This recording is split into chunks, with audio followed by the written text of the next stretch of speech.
aussi savoir, en ce qui concerne la pédagogie des écoles, par exemple le remède a une pédagogie axée sur les PROACT notamment, est-ce qu'ils vont être toujours d'actualité ou est-ce qu'il va y avoir des programmes communs, etc. Ce que je vous disais précédemment. Je suis un apôtre de la diversité. Toujours les PROACT. Nous avons une forte identité.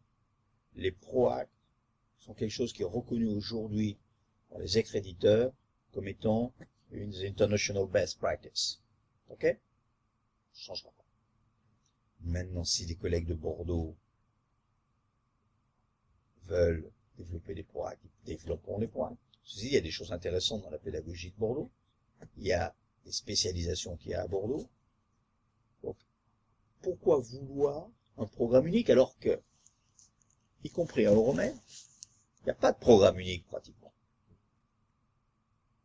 Vous voyez ce que je veux dire. Mais est-ce qu'on pourra en bénéficier sur ce campus où vraiment il y aura la particularité du campus de Bordeaux et la particularité du campus de Romaine? Je suis pas devin. Hein, je suis pas devin, donc je sais pas vous répondre. Mais quand on regarde les histoires, les universités multicampus, on ne sera pas les premiers à le faire. Il y a assez souvent des identités assez fortes sur les campus. D'accord.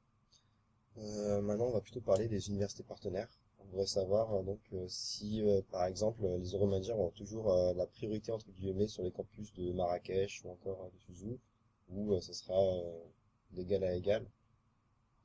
Vous savez, là aussi, ce qui m'intéresse dans votre question, c'est que, bien sûr, c'est la réponse que je vais donner, mais c'est aussi c'est l'état d'esprit, cet état d'esprit qu'on trouve dans la presse française, qu'on trouve en France, mon territoire, mes privilèges, mon machin. Excusez-moi, le problème il n'est pas de savoir si ça va être prioritaire. Le problème il est de savoir si, avec Bordeaux, on est capable de doubler la surface du campus à Sochaux. Si, avec Bordeaux, on est capable de créer un campus au Brésil, un campus en Inde, la priorité.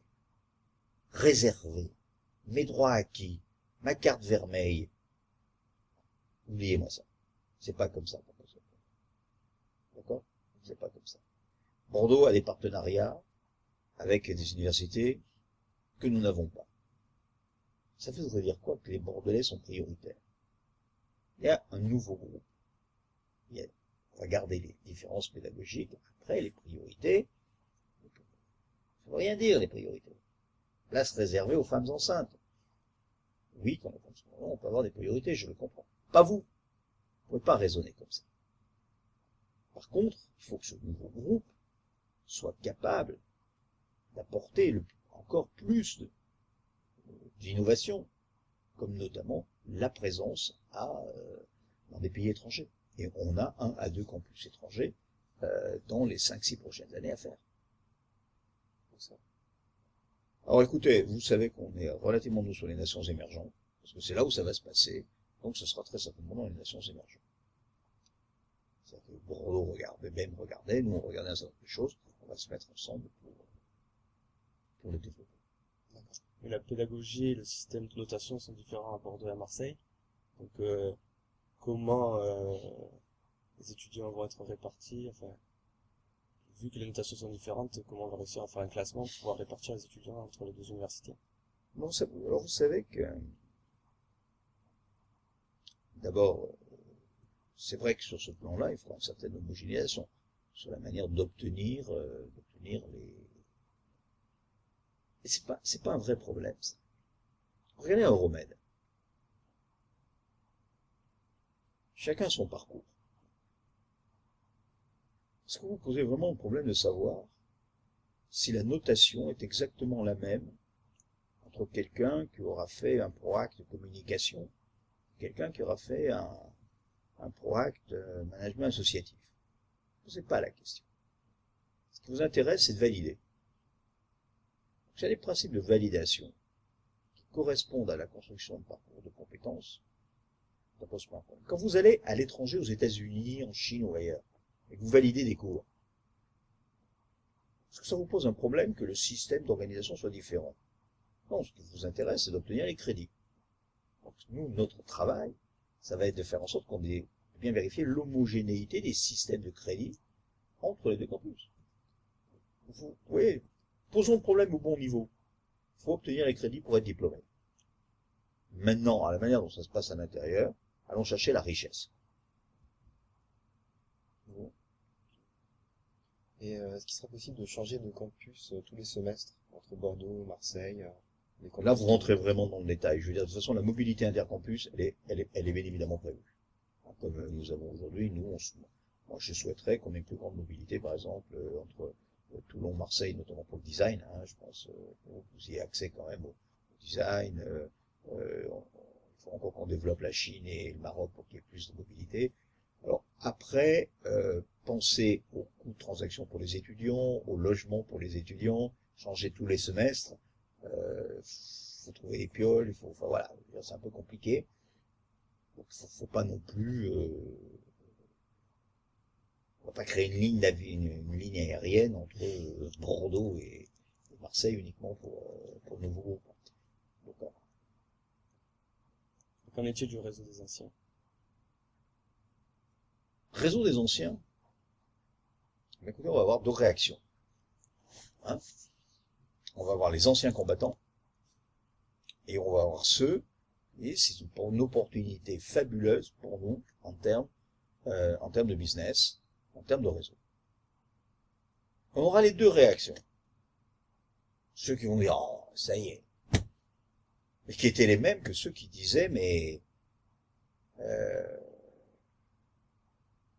pas simplement à Marseille, je veux dire. Quand HEC, dans l'exemple d'HEC, a réuni le CPA, le programme pour adultes, et le MBA, ils ont fait une association unique des diplômés.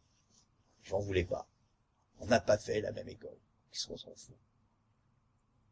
Vous regardez devant, vous regardez pas derrière.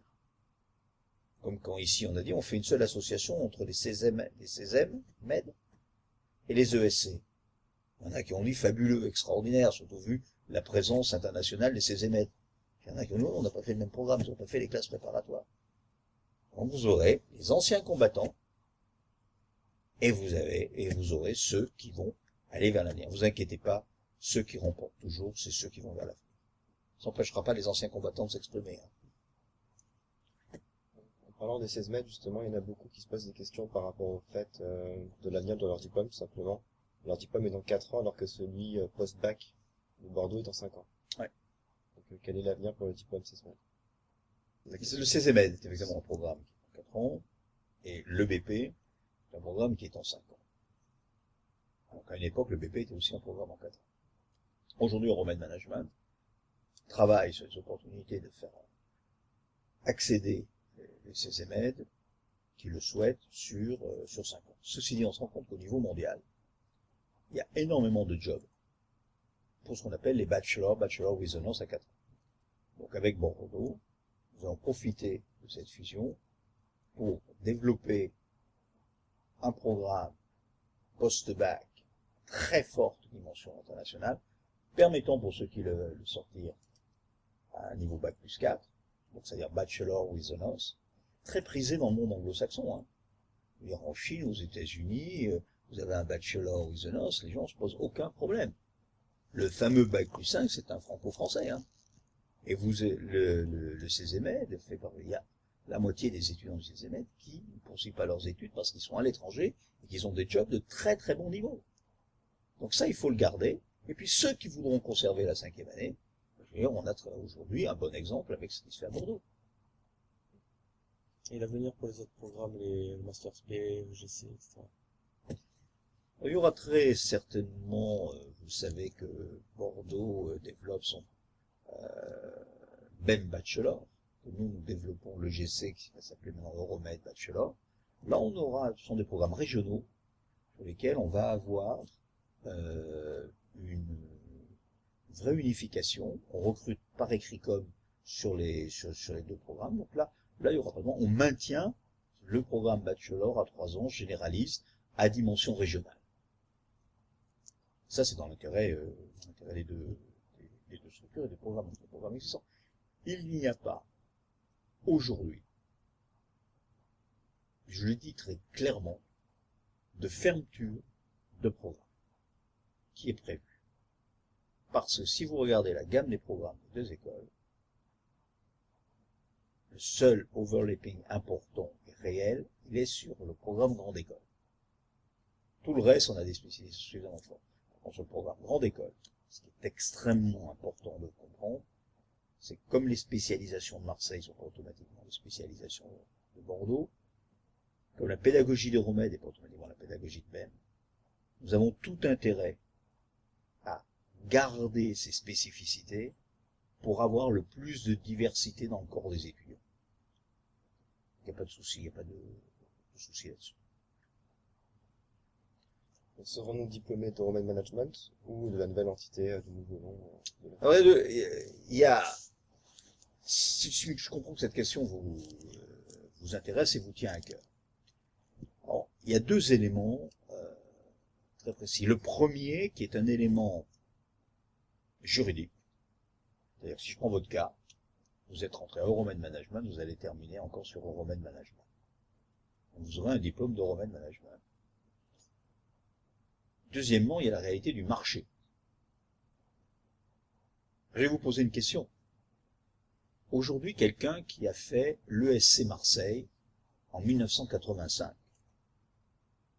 dans son CV, il marque quoi, d'après vous? Ce sera plutôt, effectivement, Il met diplômé Euromed Management. Vous comprenez pourquoi? Parce que après, ce qui est intéressant, c'est de dire, voilà le groupe d'où je viens. Donc, il y a le diplôme juridique, effectivement, le temps qu'on passe dans les ministères et ces choses-là, sur la reconnaissance de nouveaux noms. Okay. Et très vite, la nouvelle marque va s'imposer et tout le monde dira, je suis diplômé du nouveau groupe. Et c'est normal. C'est normal. Ça prouvera d'ailleurs que ça aura réussi. Est-ce que vous pouvez nous dire si un nouveau campus à l'étranger naîtra de la fusion et si oui, où? Non. C'est pas que je veux pas vous le dire, c'est que c'est pas l'ordre dans lequel on va y aller, c'est pas décidé.